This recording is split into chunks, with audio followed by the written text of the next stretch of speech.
لا حول ولا قوة إلا بالله العلي العظيم. أعوذ بالله من الشيطان الرجيم. بسم الله الرحمن الرحيم.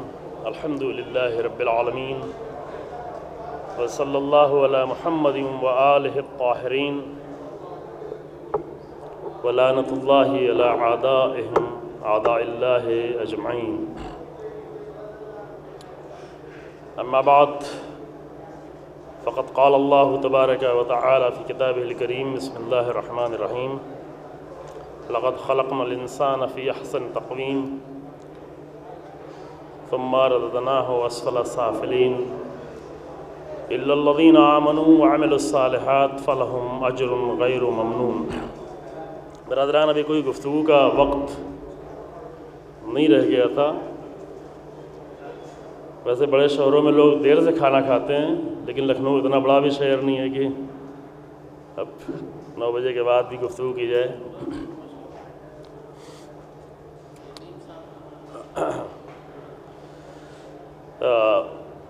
برادر ہمارے کہہ رہے تھے کہ جشن سنا جاتا ہے، جشن منایا جاتا ہے، سنا نہیں جاتا. تو جشن منانے والا دور ختم ہو گیا، اب جشن سننے والا تھوڑا سا دور ہے، لیکن مختصر تھا. جیسے ہمارے وقار بھائی نے جو ہے قربانی دی ہے، میں بھی کوشش کروں گا کہ اپنی بات کو مختصر طور پر میں ایک واقعے سے، یہ قرآن بتایا کہ ایک انسان کے وجود میں آنے کے اہتمام میں کیا گیا ہے، یعنی اس کی ولادت اور عقیقہ اور کئی چیزیں مل کر. اور اچھی بات ہے کہ کسی بہانے مومنین آپس میں اکٹھا ہوں، اور اکٹھا ہونے کے بعد ساتھ میں دین کا اور دین کے لیے زحمتیں اٹھانے والے اور قربانیاں دینے والوں کا ذکر کریں. ایک چھوٹا سا واقعہ جو آج ہی کا ہے، وہ اس سے میں اپنی گفتگو کو شروع کرتا ہوں، بعد میں ایک مطلب اور، اس کے بعد زحمت تمام. ابھی ایک پروگرام ہو رہا ہے ہمارا، اس میں پورے ہندوستان سے 7-8 اسٹیٹ سے لوگ آئے ہوئے ہیں جو مختلف مذاہب کے تھے، لیکن مذہب اہل بیت انہوں نے قبول کیا. تو اس میں کچھ لوگ ہیں جو پوری طرح کنورٹ ہو کے کئی لوگوں کو کنورٹ بھی کر چکے ہیں، یعنی بعض ایسے بھی ہیں جنہوں نے کئی 100 لوگوں کو کیا ہوا ہے. بعض ایسے ہیں جو خود کنورٹ ہوئے ہیں، بعض ایسے ہیں جو ابھی کنورژن کی حالت میں ہیں. تو انہی میں سے ہمارے پنڈت جی تھی، انہوں نے آج دوپہر میں ایک سوال ہم سے کیا، کہا کہ یہ یعنی اچھا کام کیا انہوں نے، امیر المومنین پہ پوری کتاب لکھ ڈالی ہے، رسول اللہ پر انہوں نے لکھ ڈالا ہے، لیکن ایک سوال انہوں نے کیا، کہا کہ رسول اللہ رحمت للعالمین ہیں، تو رحمت للعالمین نے چرندوں پرندوں جانوروں کو کاٹ کے کھانے کا حکم کیسے دے دیا؟ ہاں، یہ ان کا سوال. تو جواب میں چونکہ زیادہ وقت نہیں تھا، لہذا مختصر طور پہ کہنا پڑا کہ یہ اسی رحمت ہی کا تقاضا تھا، یہ رسول اللہ کی رحمت کا تقاضا ہے اور اللہ کی رحمت کا تقاضا ہے. اس واقعے کو میں ذریعہ بنانا چاہتا ہوں ایک مطلب طرح لے جانے کے لیے کہ اللہ نے انسان کو کیا مقام عطا کیا. ایک انسان جب وجود میں آتا ہے اور ایک انسان جب اپنی زندگی جینا شروع کرتا ہے اور ایک انسان اپنی زندگی جیتا ہے، تو وہ کس انسان کو اللہ نے وجود بخشا ہے اور کون سا انسان ہے اور ہمیں کیا مقام دیا اللہ نے انسان کی حیثیت سے. لہذا ان کے سامنے میں نے عرض کیا کہ یہ اللہ کی رحمت ہے کہ اللہ نے جانوروں کو نہایت ہی ذلت اور حقارت اور بدبو اور گندگی کے ساتھ مر کر غلاظت پھیلانے کے بجائے نہایت ہی احترام کے ساتھ ذبح ہو کر ایک درجہ بلند ہو کر انسان کے جسم کا حصہ بنا دیا. تھوڑا سا پکڑ لیں، ایک صلوات پڑھیں حضرات.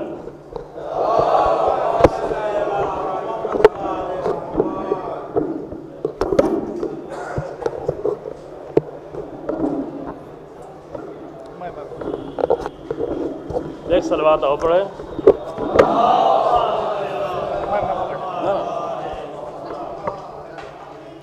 رہن دیں جی.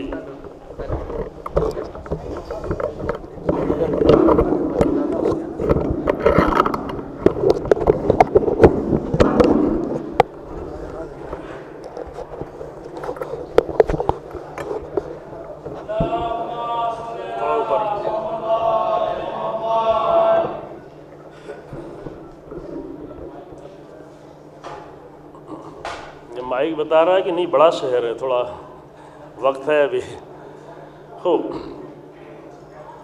یعنی وہ مقام انسان کا مقام اتنا بلند قرار دیا کہ جب قرآن نے آ کے کہا، ایک آیت چھوٹی سی ہے جو آیت پہلے پڑھی، اس کے شاید وہاں تک ہم پہنچ نہ پائے گا، جملے ترجمے کی حد تک پہنچیں گے. قرآن کہتا ہے سخر لکم ما فی السماوات والارض. جب کوئی انسان بچہ پیدا ہو اور زندگی جی رہا ہو اور زندگی کر رہا ہو تو اس کو صرف قرآن کی یہی ایک آیت اگر بتا دی جائے کہ اس کائنات میں جو کچھ بھی ہے اللہ نے تیرے لیے پیدا کیا ہے، تیرے لیے پیدا کیا ہے، یعنی تجھے وہ درجہ دیا ہے کہ اتنی عظیم کائنات کو سجایا ہے اللہ نے تیرے لیے. ہم دسترخوان پہ پہنچیں گے، لقمہ اٹھا کے کھائیں گے تو ہمیں لگے گا کہ کس برادران نے زحمت کی ہے، باورچی نے پکایا ہے، یا گھر میں جا کے کھاتے ہیں تو یہ سمجھتے ہیں کہ میری ماں نے پکایا ہے، بیوی نے پکایا ہے، بہن نے، بیٹی نے پکایا ہے. لیکن یہ انسان یہ توجہ نہیں کر پاتا کہ یہ لقمہ جو میرے منہ میں جا رہا ہے اس کے لیے ملینوں سال سے سورج کو اللہ نے چمکایا ہے، دریا کو بنایا ہے، سمندر بنائے ہیں، ہوائیں چلائی ہیں، بادل چلائے ہیں. یہ سب کچھ کیا ہے تاکہ ایک لقمہ میرے وجود کا حصہ بن سکے. ایک جانور اگر ذبح ہو جائے، پھر بعض لوگوں نے اس سے کچھ مطلب کے اضافہ کیا کہ ذبح کرنے کے قانون بھی یہ بتایا کہ ایسی جگہ ذبح کیا جائے کہ فوراً رگ سے انسان جانور کے ذہن کا رابطہ ٹوٹ جائے، اسے درد کا احساس بھی نہیں ہونے پائے. یعنی ایک ایسے حساس، اگر جانور کو دوسری طرف اسلام کہتا ہے کہ دیکھو جانور کو ڈنڈے نہیں مارو، جانور کو گالیاں بھی نہیں دو. جانور کو گالی دیں گے وہ گالی سمجھے گا نہیں، لیکن یہ انسان کے بھی یہ احترام کے خلاف ہے کہ اس کی زبان سے برے کلمات نکلیں. یہ جانور کے احترام کے خلاف اگر وہ نہ بھی سمجھے لیکن اس کے ساتھ بے ادبی نہ کی جائے. لیکن ذبح کرنے کو کیوں کہا؟ کہ ذبح کرنے کو اس لیے کہا کہ اگر یہ ذبح نہیں ہوگا تو بہرحال مر جانا ہے، اور جب مر جائے گا تو جانور کے درجے سے پست ہو کر نباتات سے پست ہوتے ہوئے جمادات کا حصہ بن جائے گا. لیکن اگر ذبح ہو جائے گا تو حیوان کے درجے سے بلند ہو کر انسان کے وجود کا حصہ بن جاتا ہے. یہ اسے درجہ دیا گیا. میں نے ان کو تھوڑا جلدی میں سمجھانے کی کوشش کی اور آپ کے پاس بھی جلدی کہے گزر جاتے ہیں، لیکن ایک بڑی بحث ہے اور آج کل کی بحث ہے. آج کل کے بحث میں آج انسان کو اتنا بھی مقام نہیں دیا گیا ہے کہ جانوروں کے لیے انسان کو ختم کر دیا جاتا ہے، لیکن اللہ نے انسان کو وہ مقام عطا کیا کہ فرمایا کہ میں نے تیرے لیے سب کچھ بنایا ہے. تو جب میں نے تیرے لیے سب کچھ بنایا ہے تو کیا بننے کے لیے. ایک دوسری حدیث بھی ہے کہ میں نے سب کچھ تیرے لیے خلق کیا ہے، تجھے اپنے لیے خلق کیا ہے. تجھے میں نے اپنے لیے بنایا ہے، تیرا وہ مقام ہے. اور پھر الگ الگ کیٹیگریز کا بھی مقام بتایا ہے قرآن نے. ضمناً بریکٹ میں ایک بات عرض کر دیتا ہوں، بریکٹ میں یہ وقت کم ہے لیکن یہ بریکٹ مجھے کھولنا پڑ رہا ہے مجبوراً، کہ یہاں پہ شعراء حضرات بھی تشریف فرما ہے. قرآن نے سب کا مقام بتاتے بتاتے ایک پورا سورہ نازل کر دیا شاعروں کے بارے میں. یہ بات مجھے کہیں کہنی پڑتی اس لیے کہ ہمارے بزرگ شعراء، محترم شعراء جو شاعری کرتے ہیں، کم سے کم قرآن کے ایک سورے کو تو اچھی طریقے سے ضرور پڑھیں جو خود شاعروں ہی کے بارے میں. نام اس کا سب کو معلوم ہے، سورہ، شاعروں کو تو معلوم ہی ہے، آپ لوگوں کو معلوم ہو یا نہ معلوم ہو، سورہ شعراء. شعراء یعنی شاعروں کی جمع شعراء ہے. شعراء کے لیے ایک الگ سے پورا سورہ، اور اچھا بھلا سورہ ہے، بہت چھوٹا سا نہیں ہے. اب یہ پورے سورے میں شاعروں کی بات نہیں ہے، جیسے پورے بقرہ میں پورے سورے میں گائے کی بات نہیں ہے، اسی طریقے سے سورہ شعراء میں صرف شاعروں کی بات نہیں ہے. لیکن آخر میں چند مطلب شاعروں کے لیے بیان کیا قرآن نے. ہمارے اگر تمام مومن شعراء سورہ شعراء کی ان آیتوں کو پڑھیں تو کبھی کبھی ہمیں یہ مشکل کا سامنا نہ کرنا پڑے کہ مومنوں کے درمیان میں نصیریوں کی جھلک آنے لگے اور نصیریوں جیسی بات ہونے لگے. یہ ایک مشکل ہے. یہ سب کے لیے ہم یہ خطرہ کبھی کبھی محسوس ہوتا ہے. پہلے تو لوگ کہتے تھے کہ بو آتی ہے، جھلک آتی ہے، ابھی جھلک بھی نہیں آتی، ابھی کھل کے نصیریت کی باتیں کی جاتی ہے، نصیریوں کی تعریف کی جاتی ہے. نصیری کہنے پر کہتے ہیں کہ اچھا بھی نہیں لگتا برا بھی نہیں لگتا. ہاں ایسے اشعار سنے ہیں آپ نے؟ وقار بھائی آپ نے سنا ہے؟ جب میرے دوستوں نے نصیری کہا مجھے اچھا نہیں لگا تو برا بھی نہیں. بھائی برا کیوں نہیں لگا؟ اگر آپ کو کوئی منافق کہے تو برا نہیں لگے گا، اگر آپ کو کوئی کافر کہے تو برا نہیں لگے گا، اگر آپ کو کوئی مشرک کہے تو برا نہیں لگے گا، تو نصیری کہنے میں کیوں برا نہیں لگتا؟ کیونکہ کافر و منافق کو تو امیر المومنین اس وقت مارتے تھے جب وہ لڑنے کے لیے آتا تھا، لیکن نصیری کو لڑنے بغیر مارا. کیوں؟ اس لیے کہ اس کا جرم ایسا تھا. چونکہ دشمن اگر دیکھیں دو طرح کے لوگوں نے اہل بیت سے لوگوں کو دور رکھا. ایک ناصبیوں نے جنہوں نے اہل بیت سے دشمنی کی اور اہل بیت کے پاس نہیں آنے دیا. ایک غالیوں نے جنہوں نے اہل بیت کو اس طرح سے پیش کیا کہ لوگ اہل بیت کے قریب نہ آنے پائیں. ابھی ایک پوری میں نے گفتگو کی ہے تقریباً 1 گھنٹے کی، لیکن حیدرآباد میں کی، جو حیدرآباد میں اس کی ضرورت زیادہ تھی. انٹرنیٹ پہ موجود ہے غلو کے بارے میں، غالیوں کے بارے میں، کہ کس قدر مذمت کی ہے امام صادق علیہ السلام نے، امام رضا علیہ السلام نے. کیونکہ واقعاً اہل بیت سے دور کر دیتے ہیں، یعنی اہل بیت کو ایسا بنا کے پیش کرتے ہیں کہ لوگ اہل بیت کے قریب نہ آنے پائیں، واقعاً قریب نہ آنے پائیں.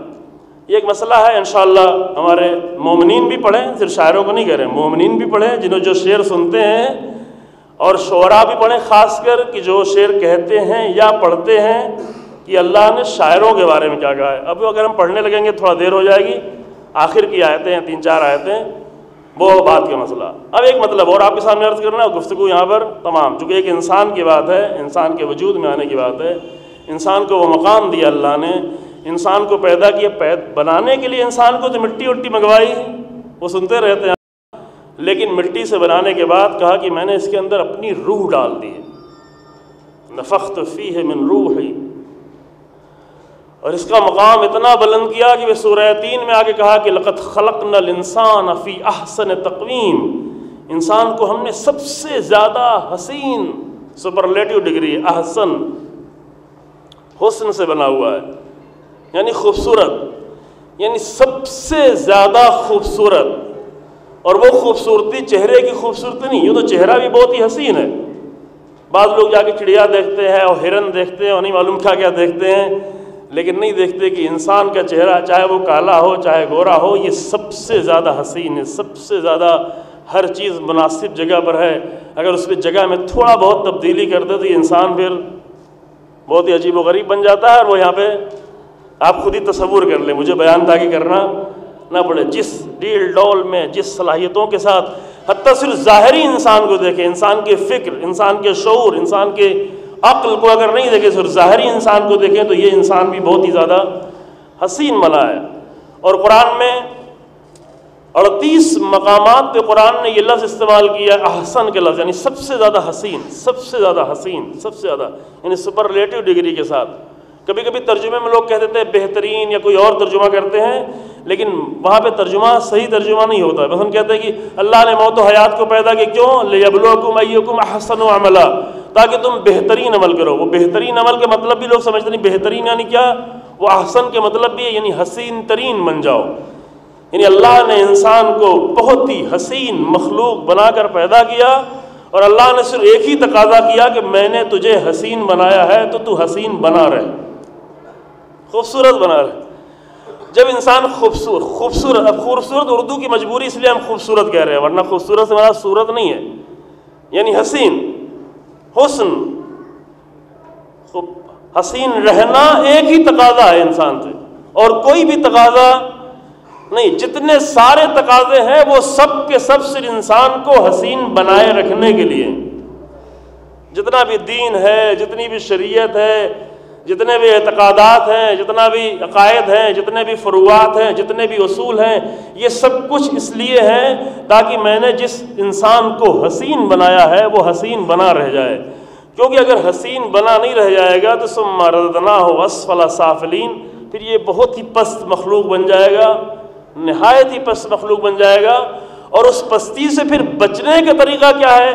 کہ پست ہونے کے بعد بھی ایک طریقہ ہے کہ پھر اپنے آپ کو پلٹائے، پھر حسین ہو جائے، پھر خوبصورت ہو جائے، وہ یہ ہے کہ الا الذین آمنوا وعملوا الصالحات، ایمان ہو اور عمل صالح ہو۔ اتفاق سے وہ آیت جو ہم نہیں پڑھ پائے، وہاں بھی جب آج آگے پڑھیں گے تو وہاں بھی یہی آیت ملے گی کہ شاعروں کی ایک کیٹیگری بتائی، کہا کہ یہ گمراہوں کے پیچھے، گمراہ ان کے پیچھے رہتے ہیں، لیکن الا الذین آمنوا وعملوا الصالحات، کچھ شاعر ایسے ہیں جو ایمان اور عمل والے ہیں۔ وہ دو کیٹیگری وہاں سورہ شورى میں بتائی، یعنی جو سمجھتے ہیں، جو وادیوں کو سمجھتے ہیں، وہاں کا کہ کچھ لوگ ایسے ہیں جو وادیوں کی نہیں سمجھتے، فی کل واد، ہر وادی میں گھومتے ہیں، وہ فرق ہی نہیں کر پاتے کہ غلو کی وادی کدھر ہے، نصیریت کی وادی کدھر ہے، ایمان کی وادی کدھر ہے، شرک کی وادی کدھر ہے۔ جو وادیوں کے فرق کو نہیں سمجھیں وہ نہ پڑھیں نہ سننے والے ان کو سنیں۔ اسی طرح قرآن میں 73 جگہوں پر یہ لفظ آیا، آمنوا وعملوا الصالحات، آمنوا وعملوا الصالحات، آمنوا وعملوا الصالحات، ایمان اور عمل صالح، ایمان اور عمل صالح، ایمان اور عمل صالح۔ کیوں یہ آیا ہے؟ کہا کہ جب دونوں چیزیں مل جاتی ہیں تو انسان اندر سے بھی حسین ہونے لگتا ہے، باہر سے بھی حسین ہونے لگتا ہے، حسین رہ جاتا ہے، حسین انسان۔ اتنا حسین ہو، ایک جملہ اور ایک بات اور، اتنا حسین ہو کہ کم سے کم آس پاس کے لوگوں کو تو اچھا لگے۔ یہ نہیں کہ چہرہ حسین ہو جائے۔ عام طور سے حسن کی جب بات آتی ہے لوگوں کے ذہن چہرے کی طرف جاتا ہے، کہتے جناب یوسف بہت حسین تھے۔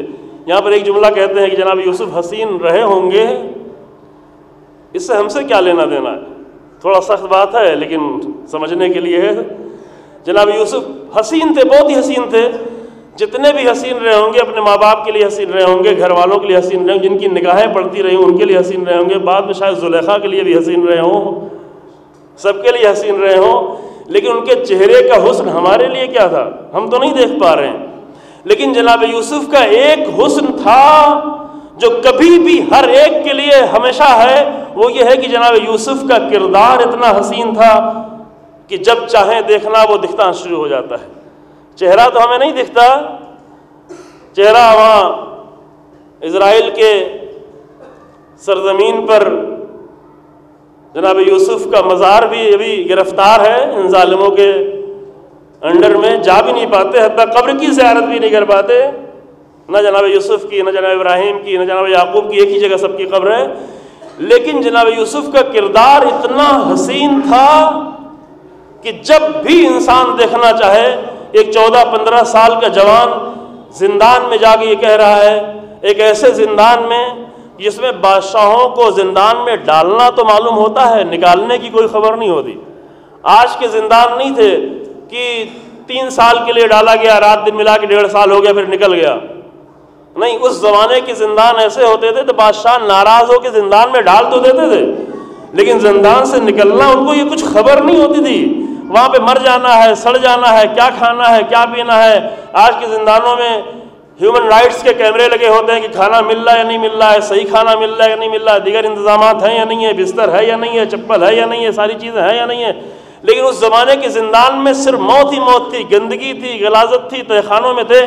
ایک ایسے زندان میں ایک جوان کو ڈالا جائے اور زندان میں جانے کے بعد وہ یہ جملہ کہے، ربی السجن احب الی مما یدعوننی، اے میرے اللہ مجھے یہ زندان کہیں زیادہ پسند ہے اس چیز سے جس کی طرف مصر کی عورتیں مجھے دعوت دے رہی تھی۔ یہ ہے جناب یوسف کا حسن، یہ حسن کبھی بھی ختم نہیں ہوتا۔ جب بھی کوئی انسان پاک رہنا چاہے، جناب یوسف کا حسن آگے اسے پاک کرنا شروع کر دیتا ہے۔ یہ مقام ہے، یہ انسان کا مقام ہے، اور اسی مقام کو اللہ نے کہا کہ دیکھے اے انسان، آخری مطلب یہ ہے، لیکن اس مطلب کو زیادہ غور سے سنیے گا، یہ 1 گھنٹے کے مطلب میں 2 منٹ میں کہنا چاہتا ہوں۔ اے انسان، میں نے تجھے وہ درجہ دیا ہے کہ تو جو کچھ بھی کرے گا میں کچھ بھی ضائع نہیں ہونے دوں گا۔